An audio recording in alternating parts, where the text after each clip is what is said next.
Hey, what's up? I hope you're doing well. Um, I can't believe it's been a year since shit hit the fan. Um, but I'm glad I didn't give up. I'm glad I didn't fold under the pressure. Because I think I'm starting to see the light at the end of the tunnel. I'm starting to see the sun.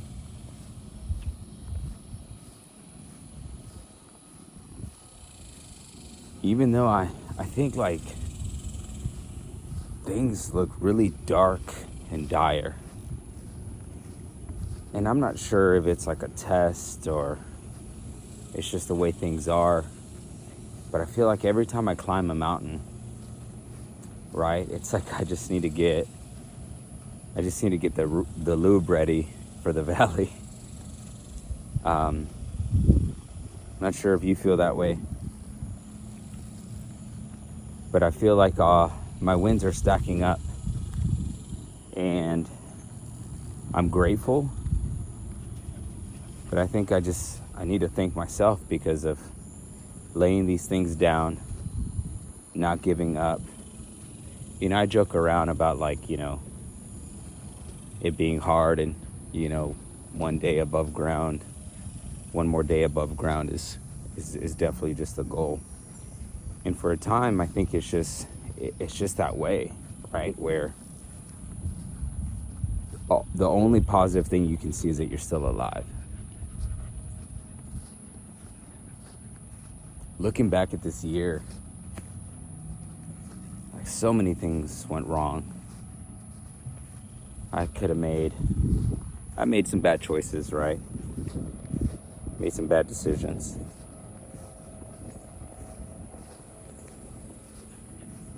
But I kept going. I could have started doing drugs to numb the pain. I stopped smoking weed. Not that I was smoking a lot, but even if, that really doesn't matter. But I stopped because I wanted to make sure that nothing can get in the way of me having time with my children, even though I was being depicted as, a villain, regardless, right? I wanted to make sure that my kids, whether, my 12-year-old hates me right now, but they can look back, 5 years from now, look back and say that my dad chose to be better and to get better during this difficult time in his life. I posted this thing on TikTok of, it says, don't let your kids get wet by the storm that's surrounding you, or something like that.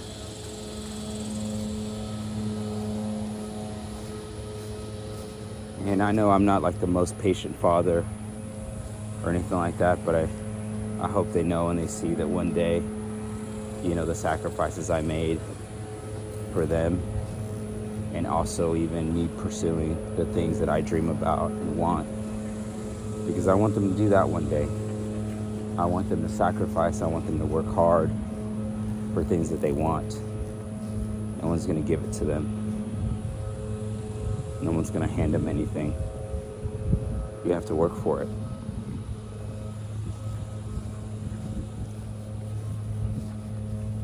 But I feel like the tides are turning. The winds are stacking up. I'm getting busy. I haven't been able to drive for Uber actually as much as I thought I was going to be able to, which is a good thing. And now I just got to wait for these net 30s and whatnot. But just remember, look back. 5 months from now, or 5 months ago, 6 months ago. Look at where you were. Yeah, and I would encourage you, journal, right? Talk about where you're at, keep track of it, keep your receipts. That way you can look back and see how far you came, the things you overcame, the things that you thought were going to kill you, the things that you thought were drowning you. You look back in retrospect and they were just chiseling you.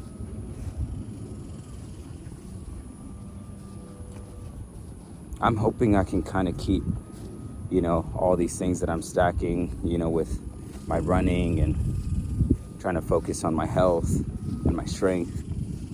The busier I get, I'm hoping I can kind of still do some of these things, because I feel like I have so much momentum going right now. And that's why it's important to keep moving forward, to put one foot in front of the other, because it's easier to move an object that's in motion than an object that's not in motion. Any motion is better. Yes, there's times where you need to rest. There's times where you need to reconsider the shit that you're doing. But you have to move forward in some way. Whether it's walking, have a goal. Most people can't even walk 10,000 steps a day.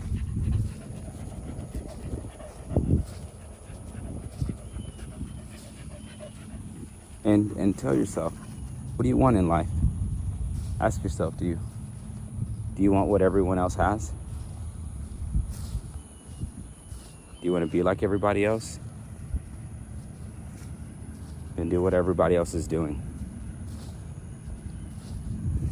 Yeah, we're cooked, right? Yeah, the economy and home prices and gas and eggs, all this stuff, we're cooked. But I'm pretty sure you can look back in time and see, and if you could interview people, they would feel like their time is worse than anybody else. And yes, that could be the case, right? I'm not disagreeing with that.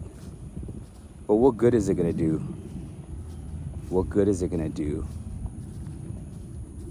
if we complain about it or we can do something about it? Because we're the ones that allow this shit to happen.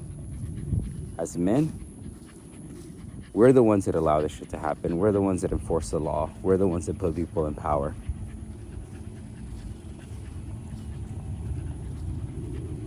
And we're in a time where I feel like a lot of weak men created hard times. And so you have to decide, are you going to be a weak man?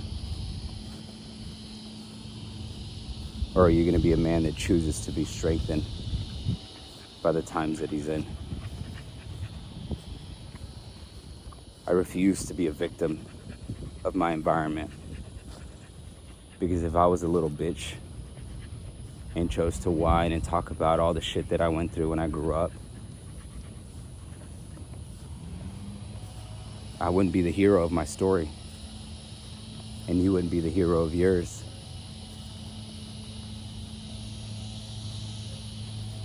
What kind of fucking story do you want to tell?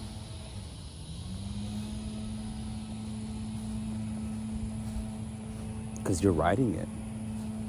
You're writing it right now, man. If you're writing a story, what would that hero do right now in this moment? I don't know. I refuse to be a bitch. I refuse to stay down. I'm gonna come out swinging. Until I'm out, or until the person in front of me gives up.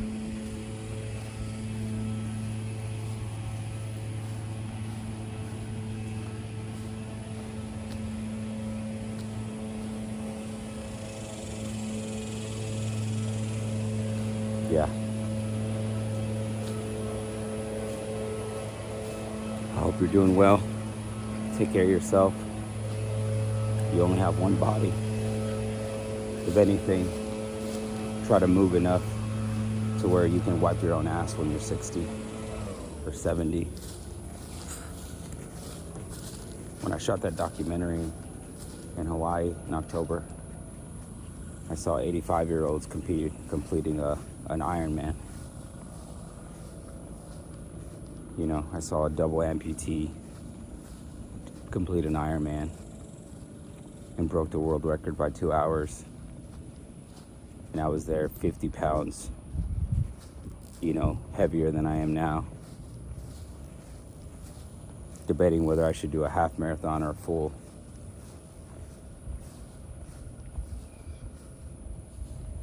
You write your own story, man. You write your own story. What kind of hero do you want to be?